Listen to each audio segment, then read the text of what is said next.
Guys, welcome to Nick Fix. We're going to take the tie rod out, the inner tie rod out. Now these are 14 millimeter for these. Use the ratchet wrench. This is the easiest thing to get these tightened. Also, I got the extension with a breaker bar. This is only a 3/8 this thing. So you're going to need an extension and an adapter to get this to turn into 1/2 inch. So let's see if she goes. Here we go, guys. I'm hoping.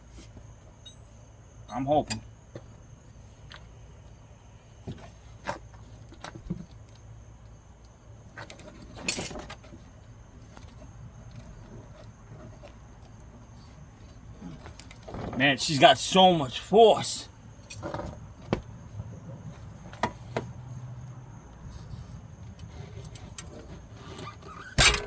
I think we got it.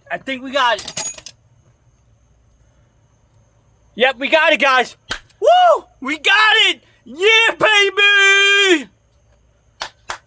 Yeah! We got the tie rod out. Yes! That's how you do it with common hand tools. It's right out. So this was a 14 millimeter, the tie rod. We got it out, guys. This is awesome. Here we go, guys. Let's get this thing out. Here she comes.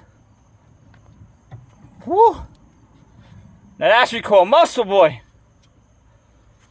Alright, here we go. She's out. Here she is. Guys, the tie rod shot too, as you can see. The tie rod is shot. Here we go. The tie rod is out. That's it. I used this on it with no problems. I bought it from AutoZone for like 19 bucks. It's beautiful. 14 millimeter. Easy with a ratchet wrench. And you take this off. Now when you do this, you got to put grease in here to grease it up. Sometimes they come with grease, but a little add more grease to it and easy.